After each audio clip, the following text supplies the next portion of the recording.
Clédor Sène leader de Claire Vision asalaamaaleykum Clédor. waaleykum salaam wa rahmatullah Abdou Khadre maa ngi lay nuyu yàkkamti woon trop ñu reprendre suñu jotaay bi. tout à fait parce que actualité bi des fois mu ñuy yóbbu.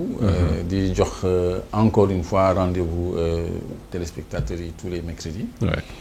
pour ñu xool suñu gouvernance sur ressources naturelles yi lan moo ci actualité lan moo ciy bees lan moo ciy orientation. ñu waxtaanee ko incha allah. c'est ça jërëjëf ci teewaay bi ni nga ko waxee mbokk yi noonu lañ koy tàmbalee li gën a yees nag ci wàllu actualité pétrolière bokk na ci rapport de production de Sangomar bi nga xam ne le ministère du pétrole des énergies et des mines daal dina koy fësal tey ci àllarba gi ngir rek daal di wax fan la production bi toll ñeel fële nga xam ne mooy Sangomar foofee nga xam ne ñu ngi fay exploiter pétrole bi rapport bi nag la mu wax mooy ne ci site bu Sangomar en novembre 2024 ñu ngi fa produire lu toll ci 2,94 millions de barils également en 2024 généralement production annuelle bi devrait s'établir autour de 15 à 16 millions de barils de pétrole brut. Ce nouvel objectif est au-dessus de la cible initiale de 11,7 millions de barils, c'est-à-dire donc qu'on a 4 millions ou 5 millions de plus que ce qui avait été prévu.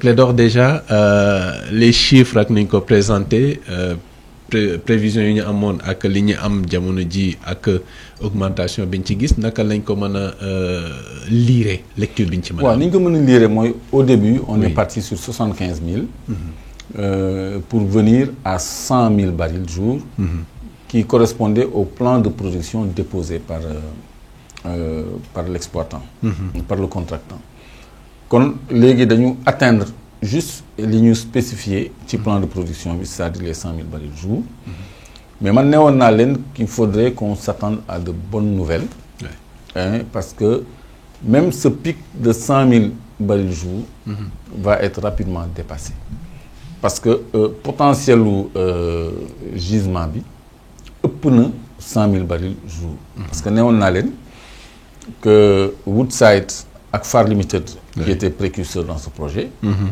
avait commencé par le plus difficile c'est-à-dire ñoom ils ont commencé par 5 000 mètres de fond di remonter et au fur et à mesure ñuy remonter dañuy capter d'autres nappes yoo xam ne dafay yokk le volume de production kon production bi on peut s'attendre même à ce que mu yokku ci fan yi di ñëw c'est ça léegi nag la communication du ministre procède de la bonne gouvernance et de la transparence dans la gestion de nos ressources. C'est important. Parce que di publier rapport de production vraiment opinion bi yëpp xam ni lii la ñu produire mois bi c'est tout à fait bien donc loolu lu ñu neex la donc c'est environ 3 millions de barils donc 3 cargaisons parce que les tankers font environ 1 million de barils donc c'est un rapport mensuel qu'ils ont l'habitude de c'est un rapport mensuel waaw c'est un rapport mensuel loolu bokkul ak les rapports trimestriels yi nga xam ne co-entreprise bi moo koy def maanaam le contractant day def ay quarter reports yoo xam ne da lay defal situation Woodside ak Petrosen parce que Petrosen bu ko ci génne dañuy def ay rapports trimestriels yoo xam ne dañuy publier jusqu'aux états financiers ak tout donc loolu yëpp ça participe de la lisibilité de l'évolution du projet et de la transparence du projet maintenant ce qu'il faut retenir mooy on a vendu 3 cargaisons d'1 million de barils ça veut dire que SAR à zéro SAR n'a pas encore pris le Sénégal n'a pas encore pris donc on est en train de tout commercialiser faute d'être prêt ou d'être préparé à cette gouvernance pétrolière et gazière qui était prévisible depuis longtemps sur laquelle on avait attiré l'attention depuis longtemps et que SAR même s'était fendu de communiquer pour dire qu'elle était prête pour traiter le bruit de Sangomar parce qu'il a créé un AKTBS .2 xaw ma SAR .2 quelque chose comme ça. SAR 2.0 donc mais le résultat est que la totalité de la production a été commercialisée donc ce que le Sénégal gagne mooy paaram ci la quantité commercialisée. Donc mais li Sénégal waroon a gën a gagné mooy plutôt transformation bi nga xam ne maanaam bu jëloon une partie de la production. ñu ngi ko calculer ci 20 000 barils jour. Oui. Donc qui peut lui être alloué mensuellement ou par bimestre. doon na mën a am ay produits finis. comme ay essence ay gasoil ay gaz butane nga xam ne ci lay jógee. ak yeneen dérivés yi nga xam ni SAR mën na ko jëlee ci pétrole bi. plus du jet A1 mooy kérosène pour avion yeeg yooyu yëpp. Mais pour ça il faut une raffinerie, non? Il fallait une raffinerie. Il fallait. Apte à traiter. Celle qui est là n'est pas. Non SAR. xam nga débat bi ñun dañ ko teel a posé ni SAR. Oui. mënul traiter suñu pétrole parce que suñu pétrole dafa bëri soufre. parce que qualité pétrole ñaari paramètres lañ ci gën a xool mooy teneur am en soufre. Oui. ak teneur am en carbone. moo tax il y a des pétroles il y a pas un pétrole il y a plusieurs types de pétrole. léegi suñu type de pétrole bi c'est pas un mauvais pétrole mais SAR dafa adapté wu à traiter du pétrole light. Du light crude buy jógee. gën a woyof quoi. waaw voilà. donc bii moo gën a diis. donc moo ëpp teneur en soufre. Soufre, oui. donc loolu dafa laaj juste de nouvelles installations.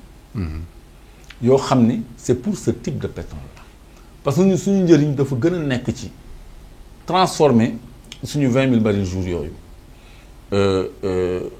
en gasoil bi wàcc. en essence mu wàcc en jet A1 parce que carburant avion parfois day am ay pénurie. Oui. même Mali day am une forte demande. les aéroports ñu ñu wër nii fii Dakar la ñu wutee kérosène. donc bu fekkee ni SAR mën na raffiner kérosène au nord je crois que benn plus-value la boo xam ne day dugg ci gafa Sénégal en plus des emplois que ça va créer. de l'activité économique que ça va créer. day nekk une plus-value moo gën nga jaay le baril au prix du jour nga xam ne day fluctuer dépendre ci ñaari variable le prix et le dollar. bu wàccee du la amal. le prix change le dollar change. oui oui. tu ne maîtrises rien du tout. volatilité bi. alors que bu fekkee ni da nga ko transformer plutôt. oui. nga jaay ko à la pompe en essence en coffre tu peux maîtriser des prix. tu peux structurer tes prix. di nga mën a booster ce secteur industriel bi nga xam ne dafay soxla carburant. pour produire énergie électricité par exemple.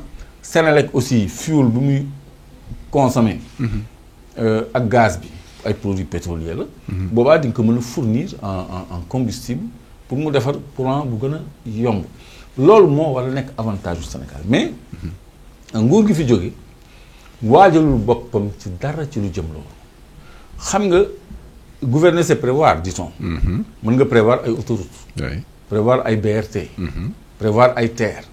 prévoir ay stades prévoir ay arènes ay écoles ay hôpitaux mais lan la ñu prévoir pour suñu gouvernance pétrolière et gazière bi nga xam ne mën na financer infrastructure yi ma lim yooyu yëpp. ci retombées économiques yi mu leen di jural. loolu mooy cuune gi loolu mooy erreur bi nga xam ne nguur gi daf ko war a compenser le plus rapidement possible parce que gis naa bi président Bassirou Diomaye demee Chine. on a parlé d'installation d'une seconde raffinerie sama xel dal ci ma kontaan ci loolu je crois que lu ñu war a accélérer la pour ñu arrêter di jaay li ñuy am ci pétrole bi mais plutôt ñu koy transformer suñu bopp parce que SAR bu demee bay jéggaani pétrole Nigéria pour transformer ko. donc bu ñu amoon une raffinerie boo xam ne dafay nekk aux normes bu mën a raffiner suñu type de pétrole boobaa Sénégal moo ciy gagné. mais à court terme est-ce que mënuñu yaa ngi wax de nouvelles installations il faut pour une raffinerie. mais est-ce que mënuñu créer une extension de la SAR des installations de la SAR. n'est-ce pas possible ça. une extension de la SAR. oui. est dangereuse. sànq gis naa défiler à l'écran benn carte du Sénégal bu am ay pointillés. yu jógee ci FPSO bi régie suñu ko mënee joxaat. jusqu'à la SAR. c'est une carte boo xam ni il y a un tracé boo xam ni. jusqu'au port ou. jusqu'au port jusqu'à la SAR. la SAR c'est sur la côte. d'accord donc loolu. mooy bii noonu bii carte Sénégal la carte Cap-Vert boo xam ni dafa am benn tracé boo xam ni. ñoom moom la ñu prévoir woon pour mu dem voilà mooy bii. bii la. gis nga regarde derrière moi ça c'est le FPSO. fii la pétrole bi di jógee. léegi ñoom dañ ko bëgg a indi ba fii lii c'est dangereux c'est pas pertinent lii nii moi je me bats contre ce projet là parce que liy jóge fii. oui. dafa war a dem ci zone Joal Fadiouth bii. Fatick Foundiougne ñu créé fi benn complexe pétrochimique ak benn raffinerie pour ñu liggéey pétrole bii jóge fii mu ñëw fii parce que population yi ñoo ci war a njëkk a bénéficier wu parce que fii la ressource bi jógee. parce que Sangomar Jifeer Missirah. zone boobu. ñoom ñoo war a nekk ñoom la ñu war a njëkk a impacté fii. parce que am na suuf am na réserve foncière boo xam ne mën nañ fi defar.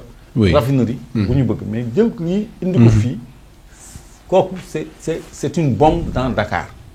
parce que déjà SAR 1,5 million tonnes la mën a raffiner par an maanaam bu ñu ko yokkee ba yokk. 1,5 million tonnes lay mën a raffiner par an. alors que d'ici proviendront 5 millions de tonnes supplémentaires. risque bi lan la. sur le plan environnemental wala. D'abord il y a une impossibilité matérielle de traiter cette quantité de pétrole 5 millions de tonnes. xajul biir SAR d'abord. Je donne toujours l'exemple d'une bouteille d'1,5 litre nga jël benn bidon 5 litres. ñu dañ ko ciy sotti. c'est un problème. mun cee dugg. pas du tout. parce que c'est pas possible matériellement. Les quantités ne sont pas les mêmes. Non capacité SAR étendue. c'est 1,5 million. te man j'en doute même man 1,2 million yi laa certifié mais nangul nañ leen 1,5 million. mais mënuñu am 5 millions de tonnes supplémentaires provenant de Sangomar ñu indi ko SAR. c'est une bombe au cœur de Dakar. SAR est en agglomération. kër yaa ngi ko wër amul emprise sécuritaire amul dara. est-ce que SAR sax moom waruñu ko mën a déplacer. SAR dañ ko war a démanteler. SAR dañ ko war a délocaliser waratul nekk foofu parce que c'est un problème de sécurité que ça pose. donc SAR mënul absorber le flux de Sangomar. déjà en un mois si tu vends 3 millions. Oui. Toi on te dit dans l'année SAR li ñu koy jox c'est 5 millions ça c'est rien par rapport à la production de Sangomar. mais c'est quand même 5 millions de tonnes. parce que dañu estimer les besoins du Sénégal étendus à 4 millions de tonnes. Ceux du Mali à 2 millions de tonnes. Total 6 millions de tonnes. Oui. donc il faut que ñu am une capacité de traiter 6 millions de tonnes. pour satisfaire les 2 millions au Mali. et ak suñu ay 4 millions. donc loolu dafa laaj ñun ñu am une raffinerie qui peut faire au moins 10 millions de tonnes. 10 millions de parce tonnes. que demande boobu dafay évoluer dans les ans. Oui. dans les années à venir. donc bu ñuy dimensionner une raffinerie war na minimum am capacité 10 millions de tonnes. alors quand on nous parle de 1,5 million de tonnes je crois qu'on est très loin du compte parce que nous sommes devenus un pays pétrolier. Oui. avant SAR bi muy fonctionner Sénégal du woon pays pétrolier. dafa doon importer li SAR soxla mu transformer ko. Oui. léegi ça coule de source on est pétrolier donc ñun dañu war a dimensionner benn grande raffinerie boo xam ne au minimum 10 millions de tonnes de capacité annuelle dina ko am comme ça ñu mën a bénéficier des avantages d'un pays pétrolier maanaam suñu essence génnee fi Oui. suñu gasoil génnee fi suñu kérosène génnee fi suñu fuel suñu produit pétrolier yépp génnee ci suñu raffinerie nga xam ne dañu maîtriser coût yi il y aura pas de dollar qui va intervenir parce que c'est en interne fii la jóge c'est pas exporté il y aura pas le cours du baril qui va intervenir parce que ça sort de nos robinets nga xam ni état dina am un instrument de régulation de son économie. ce qui fera la souveraineté énergétique. mais loolu mooy souveraineté. Oui. mais loolu mooy avantage pays pétrolier même bu doon 10 000 barils jour la ñu transformé ko suñu bopp mais c'est un avantage on n'importe plus. mais pourtant c'est à portée de main pour le Sénégal, non? mais c'est simplement de la logique. C'est-à-dire le pétrole est arrimé au dollar. Le pétrole est indexé à un cours mondial qui varie tous les jours. Le dollar, il varie tous les jours. léegi yow si tu as la possibilité de voir ce produit en interne. Oui. dans ton robinet. qui coule de ton robinet. nga xam ni tu n'es assujetti à aucun dollar ni à aucun cours.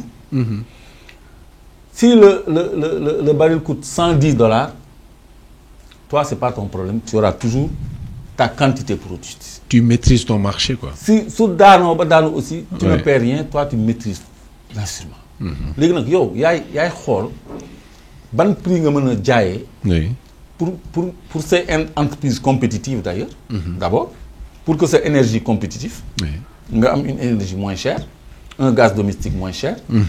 et du carburant moins cher. Moins cher. et parallèlement. Oui. nga def de la pétrochimie. Et quand je parle de pétrochimie, je parle pas que d'engrais.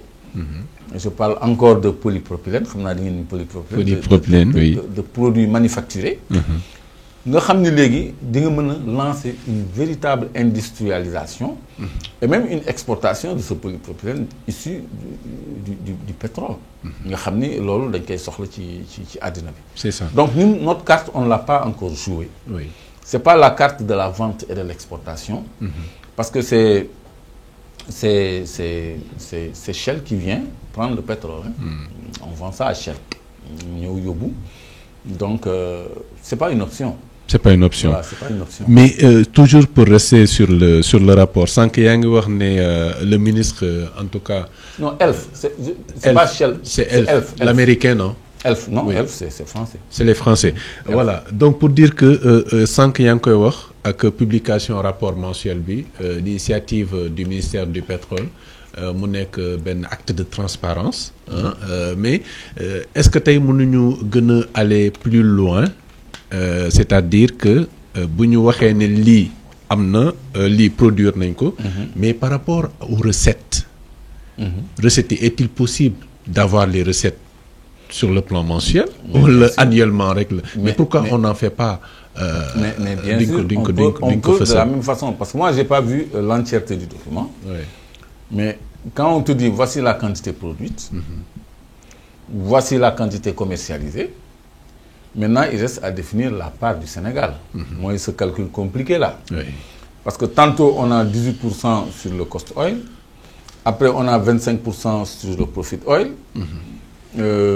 Petrosen et État c'est toujours le Sénégal on doit mettre en corrélation ces deux paramètres-là pour déterminer ñun lan lañ ci am réellement mensuellement ça je crois que le ministère du pétrole peut nous le donner loolu day compléter comme tu l'as dit le tableau de transparence et la facilité de lecture de l'opinion parce que nit ñi dañu approprier wu affaire bi donc dañu war a xam lan lañ ciy am en réalité quoi de façon pas compliquée technique de la même façon ñu ne produit dañu temps Sénégal am na ci temps donc loolu une communication simple quoi simple. Pour terminer sur le rapport Clédor balaa ñuy ñëw ci leneen mooy xam nga ñu ngi fi doon waxtaanee Sangomar ñu wax ne on n'avait pas encore exploité l'ensemble des puits des puits fii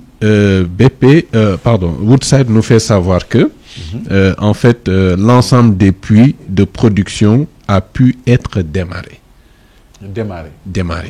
donc ça veut dire que actuellement on est sur l'exploitation de l'ensemble des puits je crois c'est 21 puits 21 puits oui dont à peu près 16 puits de production parce qu'il y a des puits d'injection de boue et d'eau d'accord qui ne sont pas des puits de production donc on a au moins 11 à 16 puits de production 11 à 16 quand on dit que la totalité des puits ont été démarrés ça veut dire qu'il faut s'attendre à ce que les mois à venir suñu production yokku mooy li nga doon wax d'ailleurs waaw parce que ils ont commencé par le plus profond chaque fois je promets ça mais ça me prend à l'improvisé tout le temps fi gën a jafe la ñu commencé maanaam fi gën a xóot léegi bu ñuy remonter dañuy capter waale yeneen réservoir nga xam ni suñu production day mën a yokku le calcul compliqué est là le calcul compliqué est là mais je vais pas le calculer c'est-à-dire